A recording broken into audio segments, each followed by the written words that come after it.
രാജ്യം കാത്തിരുന്ന ആ വിധിയിലേക്കാണ് ഏകദേശം ഇനി മണിക്കൂറുകൾ മാത്രം 11 മണിയോടുകൂടി കോടതി നടപടികൾ തുടങ്ങും. നടിയെ ആക്രമിച്ച് അപകീർത്തികരമായ ദൃശ്യങ്ങൾ പകർത്തിയ കേസിൽ വിധി ഇന്നുണ്ടാകും. നടൻ ദിലീപ് ഉൾപ്പെടെ 10 പ്രതികളുള്ള കേസിൽ Ernakulam principal sessions judge Honey M വർഗീസാണ് വിചാരണ പൂർത്തിയാക്കി വിധി പറയുന്നത്. പൾസർ സുനിയാണ് 1ാം പ്രതി. കൂടുതൽ വിശദാംശങ്ങളുമായി തത്സമയം കൊച്ചിയിൽ നിന്നും നമ്മോടൊപ്പം ചേരുന്നു അശ്വതി. ഇനിയിപ്പോൾ ഒരു കാത്തിരിപ്പിൻ്റെ മിനിറ്റുകൾ മാത്രമാണുള്ളത്. ഇപ്പോൾ ഏറ്റവും ഒടുവിൽ പുറത്തു വരുന്നത് പൾസർ സുനിയുടെ മൊഴികളാണ് പുറത്തു വരുന്നത്. ഏത് തരത്തിലാണ് ഈ കേസുമായി പൾസർ സുനിയുടെ ബന്ധം എന്ന കാര്യത്തിലേക്കുള്ള തെളിവുകൾ കോടതിക്ക് ലഭിച്ച സാഹചര്യത്തിൽ ഇനിയുള്ള മണിക്കൂറുകൾ നിർണായകമാണ്. വിധി അതിനെക്കാട്ടിലും നിർണായകമാണ്. നമുക്കിപ്പോൾ ലഭിക്കുന്ന സൂചന അനുസരിച്ച്, അല്ലെങ്കിൽ പുറത്തു വരുന്ന വാർത്തകളും റിപ്പോർട്ടുകളും അനുസരിച്ച് പൾസർ സുനി ദിലീപുമായി ബന്ധമുണ്ടെന്ന് സ്ഥാപിക്കാനുള്ള തരത്തിലുള്ള മൊഴി നൽകിയതായിട്ടാണ് വിവരം. പക്ഷേ അത് ദിലീപ് നിഷേധിക്കുകയാണ്. വിവരങ്ങൾ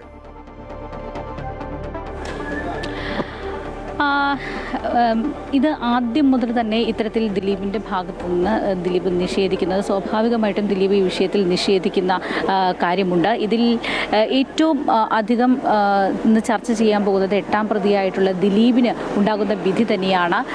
നീണ്ട കാത്തിരിപ്പിനൊടുവിലാണ് 2017 നിന്ന് ഇങ്ങോട്ട് നോക്കുകയാണെങ്കിൽ കേരളത്തിൻ്റെ പൊതുസമൂഹത്തിലും സിനിമാ രംഗത്തും ഒക്കെ വലിയ രീതിയിലുള്ള ചർച്ചകൾ നടന്ന, വലിയ കോളിളക്കങ്ങൾ ഉണ്ടാക്കിയിട്ടുള്ള ഒരു കേസ്. ഒരുപാട് മാറ്റങ്ങൾ അത് സർക്കാരിൻ്റെ ഭാഗത്തു നിന്നും പൊതുസമൂഹത്തിനും ഒക്കെ വലിയ മാറ്റങ്ങൾ ഉണ്ടാക്കിയിട്ടുള്ള കേസ്. അങ്ങനെ നോക്കുമ്പോൾ ഈ കേസിന് വളരെയധികം പ്രാധാന്യമുണ്ട്. മാത്രമല്ല ഈ അതിജീവിതയുടെ ഒരു പോരാട്ടം, ഇത്രയും നാൾ ഉണ്ടായിട്ടുള്ള പോരാട്ടം വളരെ കൺസിസ്റ്റൻ്റ് ആയിട്ട് ഈ കേസിന് നിന്നു. അവർ അനുഭവിച്ചിട്ടുള്ള കാര്യങ്ങൾ, അവർ ഈ കേസിന് വേണ്ടി നിന്നിട്ടുള്ള കാര്യങ്ങൾ, അതെല്ലാം തന്നെ വളരെ പ്രധാനപ്പെട്ടതാണ്. അങ്ങനെയൊക്കെ പല രീതിയിൽ ഈ കേസ് അടയാളപ്പെടുത്തും, നിയമപരമായിട്ടും സാമൂഹ്യപരമായിട്ടും ഒക്കെ അടയാളപ്പെടുത്തുന്ന ഒരു കേസ് തന്നെയാണിത്. അതിൻ്റെ ഒരു നിർണായക വിധി ഇന്ന് എറണാകുളം പ്രിൻസിപ്പൽ സെഷൻസ് കോടതിയിൽ നിന്ന് ഉണ്ടാവുകയാണ്. ഇതിൽ നേരത്തെ സൂചിപ്പിച്ചതുപോലെ ദിലീപ് ഈ കേസിലേക്ക് വന്നതോടുകൂടിയാണ് ഈ കേസിന് ആദ്യം മുതൽ തന്നെ ചില സംശയങ്ങൾ ഉണ്ടായിരുന്നുവെങ്കിലും ദിലീപ് പ്രതിപ്പട്ടികയിൽ ആകുകയും അവിടെ നിന്ന് പിന്നീട് ദിലീപിനെ കസ്റ്റഡിയിലെടുക്കുകയും അറസ്റ്റ് ചെയ്യുകയും ഒക്കെ ഉണ്ടായ സംഭവ വികാസങ്ങൾ അത് വലിയ രീതിയിൽ ചർച്ച ചെയ്യപ്പെടുന്നു. അവിടെ മുതലാണ് വലിയ ഒരു ദിശാമാറ്റം ഈ കേസിന് ഉണ്ടാകുന്നത്. സിനിമാ ലോകത്തേക്ക് ഉള്ള ചർച്ചകൾക്ക്, സിനിമാ ലോകത്തെ സംബന്ധിച്ച ചർച്ചകൾക്ക് ഈ കേസ് വഴിത്തിരിവാകുന്നത്. എന്തായാലും ഇതിൽ ദിലീപിനെതിരെ ചുമത്തിയിരിക്കുന്ന കുറ്റങ്ങളിൽ ബലാത്സംഗം അടക്കമുള്ള വകുപ്പുകളുണ്ട്. ഒപ്പം തന്നെ ഇതിൽ ഗൂഢാലോചന വകുപ്പാണ് ദിലീപിനെതിരെ പ്രധാനപ്പെട്ട ഒന്ന്. ഒപ്പം തന്നെ ഈ പ്രേരിപ്പിക്കൽ, അതായത് കുറ്റം ചെയ്യാൻ പ്രേരിപ്പിക്കൽ എന്ന ഒരു വകുപ്പും കൂടി ദിലീപിനെതിരെ ചുമത്തിയിട്ടുണ്ട്. അങ്ങനെ നോക്കുകയാണെങ്കിൽ ഈ ഗൂഢാലോചന കേസ് തെളിയിക്കുക എന്ന് പറയുന്നത് വളരെ ശ്രമകരമായിട്ടുള്ളൊരു കാര്യമാണ്. അതിൽ കൃത്യമായിട്ടുള്ള തെളിവുകൾ ഉണ്ടെങ്കിൽ മാത്രമാണ് അതിൽ ശിക്ഷ അനുഭവിക്കുകയുള്ളൂ. അത്രത്തോളം തെളിവുകൾ അതിന് ആവശ്യമായിട്ടുണ്ട്. അതിനുവേണ്ടി പ്രോസിക്യൂഷൻ ഹാജരാക്കിയ തെളിവുകൾ എന്തൊക്കെയാണ്, അത് കോടതി എത്രത്തോളം അംഗീകരിച്ചു തുടങ്ങിയ കാര്യങ്ങളാണ് ഇന്ന് അറിയാൻ പോകുന്നത്. ഇത് ക്ലോസ്ഡ് കോർട്ടിൽ നടന്നിട്ടുള്ള ഒരു വിചാരണ നടപടികളൊക്കെ തന്നെയാണ്. അതിൻ്റെ ചില വിശദാംശങ്ങൾ പുറത്തു വന്നിട്ടുണ്ട് എങ്കിലും ഇത്രയധികം നാളുകൾ, ഇത്ര വർഷങ്ങൾ, 7.5 വർഷത്തോളം നീണ്ടുനിന്ന ഒരു കേസ്, അതിൽ 7-8 വർഷത്തോളം നീണ്ടുനിന്ന ഒരു കേസ്, അതിൽ ഇത്രയധികം വിചാരണകൾ ഉണ്ടായിട്ടുണ്ട്. ഇതിൽ 261 സാക്ഷികൾ ഉണ്ടായിട്ടുണ്ട്.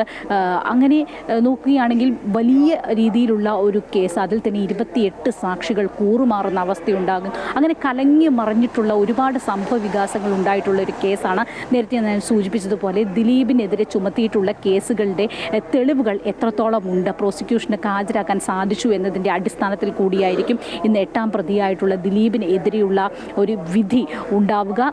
അതിൽ നോക്കുകയാണെങ്കിൽ ഈ ദിലീപിനെ വിളിച്ചിട്ടുള്ള ഫോൺ കോളുകൾ, ഇതിൽ ഉൾപ്പെട്ടിട്ടുള്ള ആളുകൾ, അവരുടെ മൊഴികൾ, സാക്ഷ്യമൊഴികൾ, ഒപ്പം തന്നെ ഈ ദൃശ്യം പകർത്തുന്നതുമായി ബന്ധപ്പെട്ടിട്ടുണ്ടായിട്ടുള്ള കാര്യങ്ങൾ, ആ തെളിവുകൾ, അത് ഒക്കെ തന്നെയായിരിക്കും ദിലീപിനെതിരായിട്ട് പ്രധാനമായും വരിക. ഇതിൽ ആ സാക്ഷികൾ കൂറുമാറിയത് ദിലീപിന് അനുകൂലമായിട്ടാണ് വരിക. കാരണം ദിലീപിൻ്റെ ഗൂഢാലോചന പങ്ക് സ്ഥിരീകരിക്കുന്നതിന് വളരെ നിർണായകമായിട്ടുള്ള സാക്ഷിമൊഴികളാണ്, ആ സാക്ഷികളാണ് ഈ കേസിൽ കൂറുമാറിയിട്ടുള്ളത്. പ്രധാനമായും സിനിമാ മേഖലയിൽ നിന്നുള്ളതാണ്. ഇതിൻ്റെ മോട്ടീവ് ഈ ദിലീപ് ഈ ഇത്തരത്തിലുള്ളൊരു ഗൂഢാലോചന നടത്തി കൊട്ടേഷൻ കൊടുത്തു, അതായത് ബലാത്സംഗത്തിന് കൊട്ടേഷൻ കൊടുത്തു എന്നതാണ് ഇതിലെ കേസ്. അതുകൊണ്ട് തന്നെ ഇത് കൊട്ടേഷൻ കൊടുക്കാനുണ്ടായിട്ടുള്ള മോട്ടീവ്, ആ ഗൂഢാലോചനയ്ക്ക് ഉണ്ടായിട്ടുള്ള മോട്ടീവ്, അതാണ് സംശയാസ്പദമായി തെളിയിക്കപ്പെടേണ്ടത്. അത് എത്രത്തോളം പ്രോസിക്യൂഷന് കഴിഞ്ഞിട്ടുണ്ട് എന്നതും നമുക്ക് ഇന്ന് കൃത്യമായിട്ട് അറിയാം. അത് അല്പസമയത്തിന് മണിക്കൂറുകൾക്കകം തന്നെ, മണിക്കൂറുകൾ എന്ന് പറയാൻ മാത്രമില്ല, മിനിറ്റുകൾക്കകം തന്നെ ഈ കേസിൻ്റെ വിധി പറയും. ഹണി എം വർഗീസ് ജസ്റ്റിസ് പറയുന്നതോടുകൂടി തന്നെ നമുക്ക് മനസ്സിലാക്കാനായിട്ട് സാധിക്കും. ഇതിൽ ദിലീപിനെതിരെ ഗുരുതരമായിട്ട്, അത് ജീവപര്യന്തം അടക്കം കിട്ടാൻ ഉള്ള അത്ര വകുപ്പുകൾ ദിലീപിനെതിരെ ചുമത്തിയിട്ടുണ്ട്. പക്ഷേ അതിൻ്റെ തെളിവുകൾ ഏത് രീതിയിലാണ് എന്നതിൻ്റെ അടിസ്ഥാനത്തിലായിരിക്കും അതിലൊരു സ്ഥിരീകരണം ഉണ്ടാവുക. നേരത്തെ സൂചിപ്പിച്ചതുപോലെ ഇതിൽ 10 പ്രതികളാണുള്ളത്. Pulsar Suni, Martin, B Manikandan, VP Vijeesh, Vadival Saleem, Pradeep, Charlie Thomas, 8ാം പ്രതിയായിട്ടുള്ള ദിലീപ്, ഒപ്പം തന്നെ മേസ്തിരി സനിൽ, ജി ശരത്ത്. ഈ ജി ശരത്താണ് ദിലീപിൻ്റെ സുഹൃത്ത്, വ്യവസായിയൊക്കെയാണ്.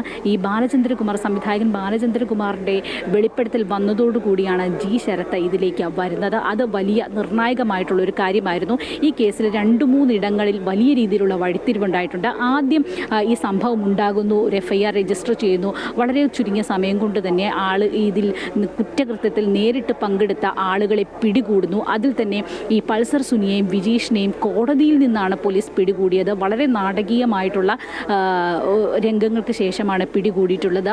അതിനുശേഷം ഉണ്ടാകുന്നത് ദിലീപുമായി ബന്ധപ്പെട്ടതാണ്. ദിലീപ് ഈ പൾസർ സുനിയും ഇതിലെ പ്രതികളും തന്നെ ഭീഷണിപ്പെടുത്തുന്നു എന്ന് ആരോപിച്ചുകൊണ്ട് ദിലീപ് DGPക്ക് കത്ത് നൽകുന്നു. അവിടെ മുതലാണ് ദിലീപിൻ്റെ ഇൻവോൾവ്മെൻറ്റ് ഇതിലേക്ക് വരുന്നത്. ഒപ്പം തന്നെ പൾസർ സുനിയുടെ മൊഴികളും മറ്റും. അങ്ങനെ ആദ്യം ഈ സംഭവം ഉണ്ടാകുന്നു, അറസ്റ്റുകൾ ഉണ്ടാകുന്നു, പിന്നീട് ദിലീപിൻ്റെ ഇൻവോൾവ്മെൻറ്റ് ഉണ്ടാകുന്നു. അതിൽ നിരവധി സാക്ഷിമൊഴികൾ, 26ഓളം സാക്ഷിമൊഴികളുടെ കൂടി അടിസ്ഥാനത്തിൽ ദിലീപിനെ അറസ്റ്റ് ചെയ്യുന്നു. അതാണ് പിന്നീടുണ്ടായിട്ടുള്ള വലിയ ഒരു സംഭവ വികാസം. അതിനുശേഷം ഉണ്ടായിട്ടുള്ള ഏറ്റവും പ്രധാനപ്പെട്ട ഒരു സംഭവം എന്ന് പറയുന്നത് ഈ ബാലചന്ദ്രകുമാറിൻ്റെ മൊഴിയാണ്. അദ്ദേഹം ആ മൊഴിയിൽ ഉറച്ചു നിൽക്കുകയും ഈ ശരത്തിൻ്റെ അടക്കം ഓഡിയോ തിരിച്ചറിയുകയും ചെയ്തു. അതാണ് ഈ കേസിൽ മൂന്നാമതായിട്ടുണ്ടായിട്ടുള്ള ഏറ്റവും വലിയ ചലനം എന്ന് പറയുന്നത്. അത് കഴിഞ്ഞിട്ട് പിന്നീടുണ്ടാകുന്നത് ഈ മെമ്മറി കാർഡ് വിവാദവുമായി ബന്ധപ്പെട്ടതാണ്, ഇതിൻ്റെ ഹാഷ് വാല്യൂവുമായി ബന്ധപ്പെട്ടതാണ്. അത് കഴിഞ്ഞിട്ടാണ് ഇപ്പോൾ വിധിയിലേക്ക് അവസാനം എല്ലാം പൂർത്തിയായതിനു ശേഷം വിചാരണകളെല്ലാം, നടപടികളെല്ലാം പൂർത്തി. അങ്ങനെ ഓരോ ഘട്ടമായിട്ട് നമുക്ക് ഈ കേസിനെ മനസ്സിലാക്കാനായിട്ട് സാധിക്കും. എന്തായാലും അതിനിർണായകമായിട്ടുള്ള ഒരു വിധി ഇത് സിനിമാ മേഖലയിൽ ഒക്കെ ഇന്നലെ രാത്രി തന്നെ WCC ഇതിൽ പോസ്റ്റ് ചെയ്യുകയും ഒക്കെ ചെയ്തിട്ടുണ്ട്. അങ്ങനെ നോക്കുകയാണെങ്കിൽ വളരെ നിർണായകമായ, എല്ലാവരും ഉറ്റുനോക്കുന്ന ഒരു വിധി. സിനിമാ മേഖലയിൽ പറയുകയാണെങ്കിൽ സിനിമാ മേഖലയിലെ വലിയ മാറ്റങ്ങൾക്ക് കാരണമായിട്ടുള്ളൊരു വിധി. അവിടെ ഈ വിഷയങ്ങൾ ചർച്ച ചെയ്യുകയും ഈ സിനിമാ മേഖലയിൽ ഷൂട്ടിംഗ് ലൊക്കേഷനിലും അനുബന്ധ മേഖലകളിലുമൊക്കെ ആ പരിസരങ്ങളിലുമൊക്കെ സ്ത്രീകളുടെ സുരക്ഷയെ സംബന്ധിച്ച് ചർച്ച വരുന്നു. അങ്ങനെ അവിടെ WCC ഫോം ചെയ്യുന്നു. അവിടെ നിന്ന് ഹേമ കമ്മീഷനിലേക്ക് അത് വരുന്നു. WCCയുടെ ആവശ്യപ്രകാരം കമ്മീഷന് വെക്കുന്നു. അവിടെ നിന്ന് ചില മാറ്റങ്ങൾ വരുന്നു. അങ്ങനെ മൊത്തം അതിൽ നിന്ന് അനുബന്ധിച്ചാണ് മറ്റ് എല്ലാ കാര്യങ്ങളും, ഈ വലിയ ചലനങ്ങൾ അമ്മ സംഘടനയിൽ അടക്കം ഉണ്ടായിട്ടുള്ളത്. അങ്ങനെ പല ഘട്ടങ്ങളായിട്ട് നമുക്ക് ഈ കേസിനെ കാണാനായിട്ട് സാധിക്കും. വലിയ നാടകീയമായ രംഗങ്ങൾ ഈ കേസിൽ ഉണ്ടായിട്ടുണ്ട്.